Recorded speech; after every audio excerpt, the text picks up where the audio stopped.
What's up, everyone? It's Brandon Michael here in my closet. Yes, since the coronavirus has hit, I have not been able to actually go into the podcast studio in a while now, so we're just gonna have to work with what we got right now, which is Hotcasts on a low budget, so this is what we're rolling with. But we're not here so you can look into my closet. What we are here for is the NFL Draft. The NFL Draft is coming up very soon. It's about in an hour, and I'm just going to do the second round mock draft. I'm not going to do both rounds because if I did both rounds, we'd be here forever. I want this to be a short, sweet video.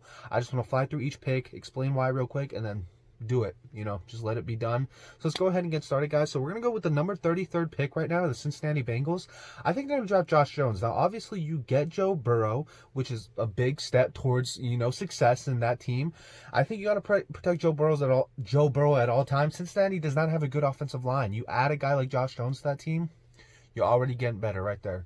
We're moving on to number 34 to the Cincinnati Indianapolis Colts like Denzel Mims, wide receiver out of Baylor.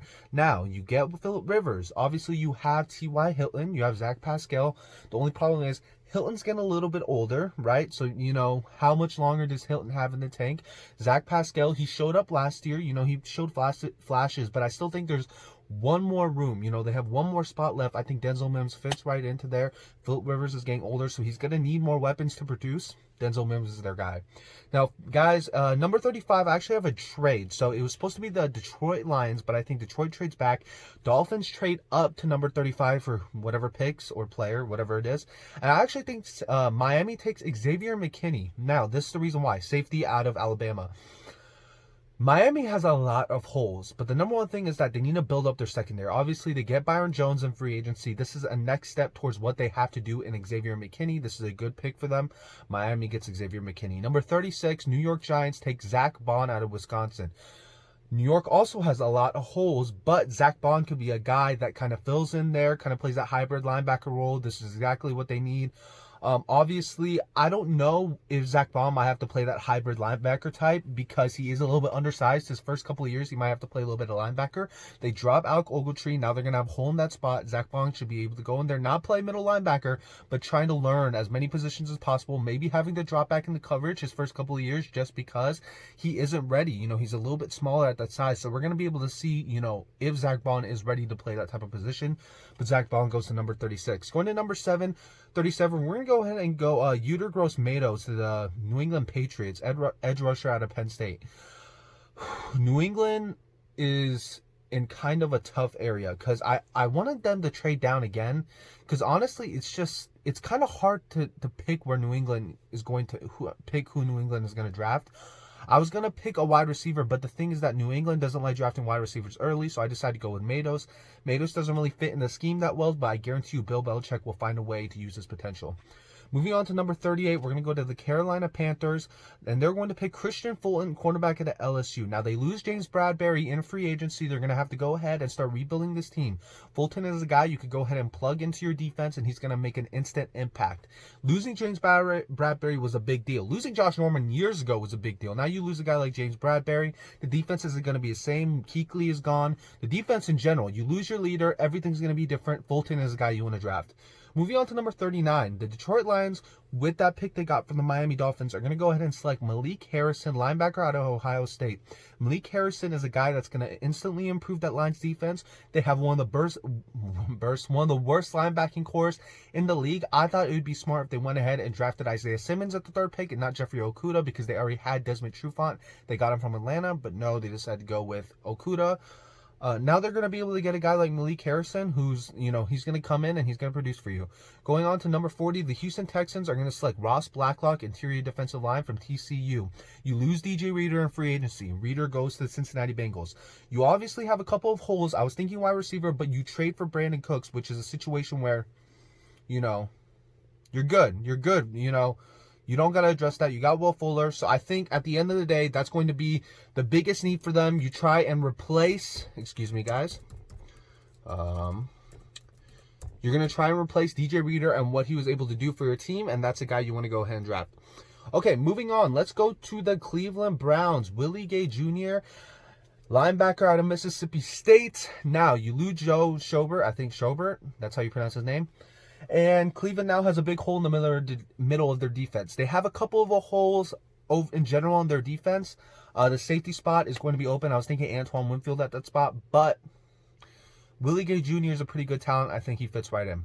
Number 42, the Jacksonville Jaguars select Ezra Cleveland, offensive tackle of Boise State. Now, Cam Robinson, their left tackle, is one of the worst tackles, worst linemen in the league statistically. So you go ahead, get Ezra Cleveland. You have belief in Gardner Minshew. The only way you're going to be able to see if Gardner Minshew is your guy is if you give him time. He doesn't have time, you're going to be in big trouble. I think Ezra Cleveland fits right in. Jacksonville picks an offensive tackle. Moving on to Chicago. Chicago has the number 43rd pick. I think they select KJ Hamler, wide receiver out of Penn State. Allen Robinson is there. Anthony Miller's there. Yeah, that's it, right? You lose Taylor Gabriel in free agency. You release Taylor Gabriel, excuse me. So you're going to go ahead, you're going to get KJ Hamler, maybe give Mitchell Trubisky another chance by saying, hey, here you go. Here's a solid wide receiver. See what you can work with. Hamler goes to Chicago. Number 44, Antoine Winfield Jr., safety out of Minnesota. Now, Antoine Winfield Jr. is my favorite safety coming out of this draft. Favorite player coming out of this draft, but I got to be realistic here. Winfield is very talented. Malik Hooker is officially on the trading block. So maybe they're looking at different spots. Antoine Winfield could be their guy, excuse me. Number 45, the Tampa Bay Buccaneers will draft DeAndre Swift, running back out of Georgia. You have Tom Brady at the helm now. You can't have him throw it 40 times a game like you did with Jameis Winston. Rojo is not your guy, so forget about Rojo. You get DeAndre Swift, you get a running game going. All of a sudden, this Tampa Bay offense becomes one of the best in the league, and Brady could take himself to the Super Bowl. Number 46, the Denver Broncos will select Jalen Johnson, cornerback out of Utah. At one point, the Denver Broncos had one of the best safety, secondary in the NFL. They had Bradley Roby, they had Aqib Talib, Chris Harris. All those guys are gone now. You obviously address it a little bit by getting A.J. Boye, but A.J. Boye is not the same anymore. You get Jalen Johnson, and you're going to slowly start building up that defense. Moving on to number 47, the Atlanta Falcons select Grant Delpit, safety out of LSU. This is a situation where I think in general, Dan Quinn is trying to build his defense up. You already get A.J. Terrell replacing Desmond Trufant, but I still think Dan Quinn is a defensive-minded coach. He wants to go in there and play defense. He's going to start off. He's going to get Grant Delpit. DeMonte Kazi and those other guys are not the answer to that defense. He's going to get Delpit. He's going to make an instant impact. I've been saying that a lot because you want guys that are going to come in and make an instant impact into your offense or defense. Biggest key word, instant impact. Sometimes you want a project. New York has a project. Zach Bond is a project. But sometimes in a situation like Dan Quinn, who he's on the hot seat, he needs to win now. That's the guy you want. Moving on to the number 48 spot, the New York Jets are going to get Laviska Shenault Jr., wide receiver out of Colorado.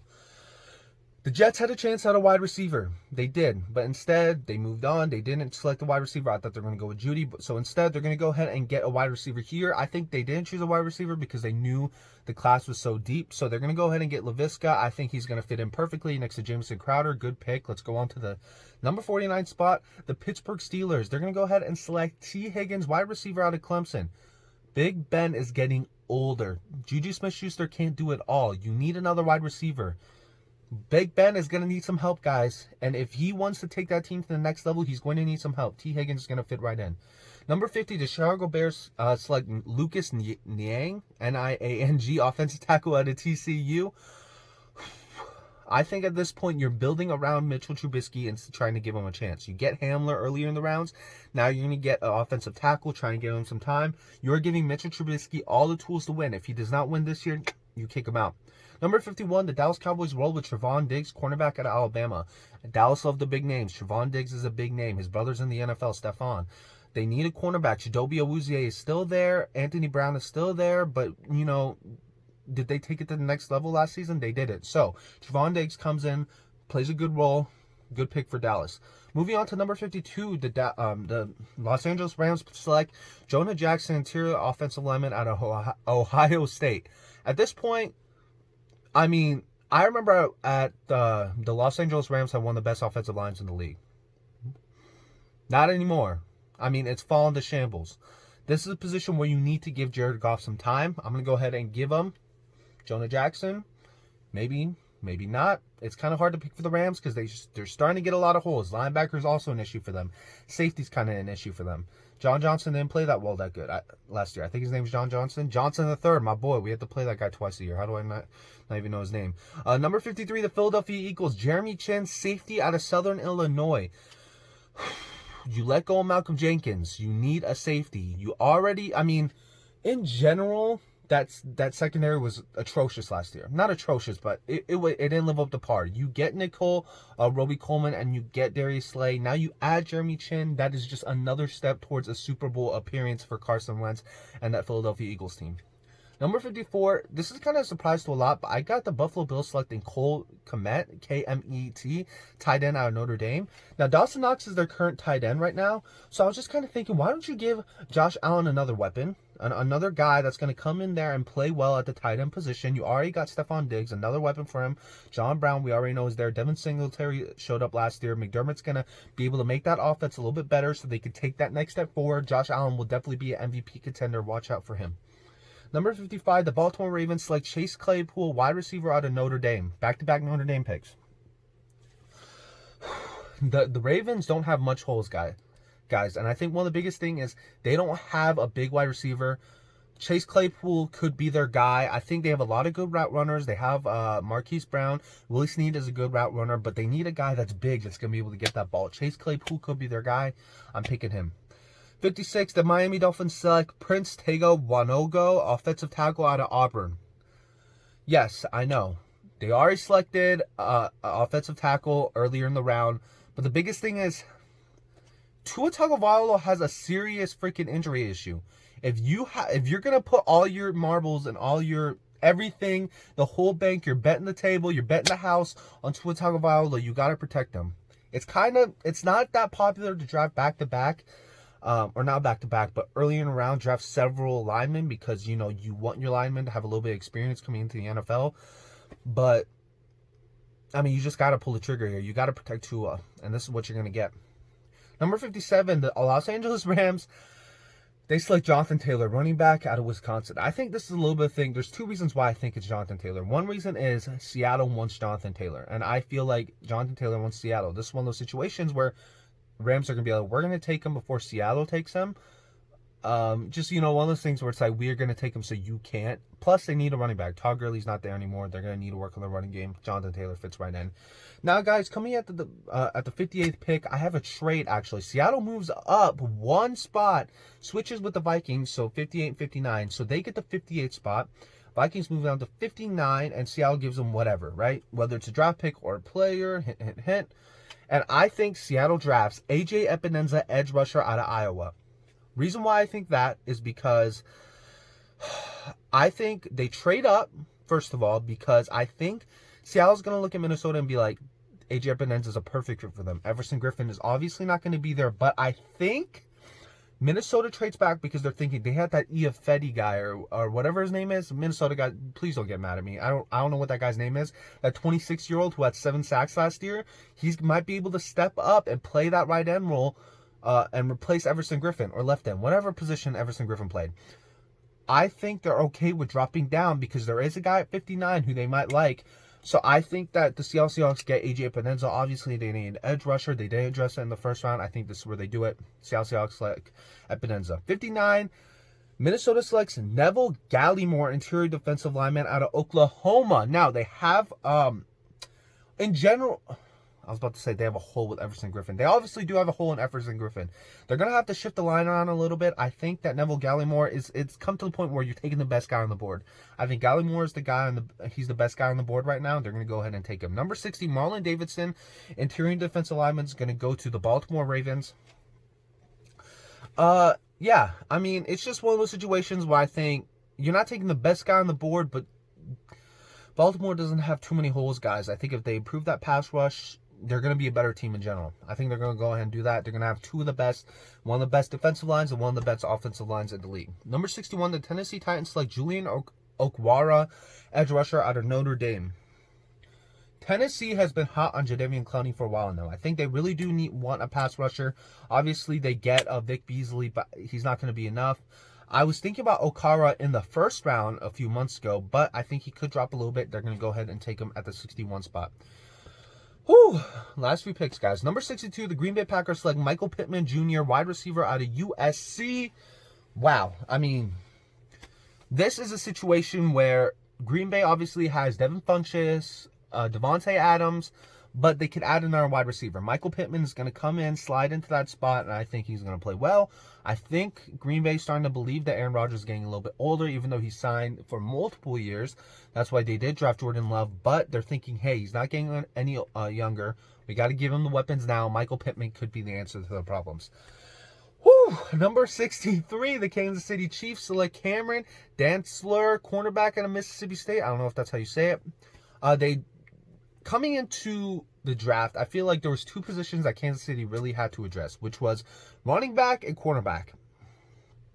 And that's because, obviously, the cornerback position is decent for Kansas City, but it's not where they need it to be. Running back position is decent, but it's not where they want it to be either. They addressed the running back position at number 32. At 63, they addressed the cornerback position. Moving on to the last pick, number 64, Seattle trades down, guys. They trade up once, and they don't trade out of the first. That means they will trade down at number 64, and I think the Washington Redskins go ahead and take their spot 64. Seattle trades back to 66, and the Redskins select Kyle Duggar, safety out of Lenoir-Rhyne. It's one of those positions where Redskins need safety. They said Duggar, however you pronounce his name, fits in that hole. Game over, end of the round 2, guys. So I hope you guys did enjoy that video. I know I was trying to talk fast because it would have taken 30 minutes if I didn't. I hope you guys enjoyed this video. Leave your opinions below. Who do you think we're going to draft? Who do you think the other teams are going to draft? Give me your opinions, guys. Stay safe. Go Hawks. Let's go.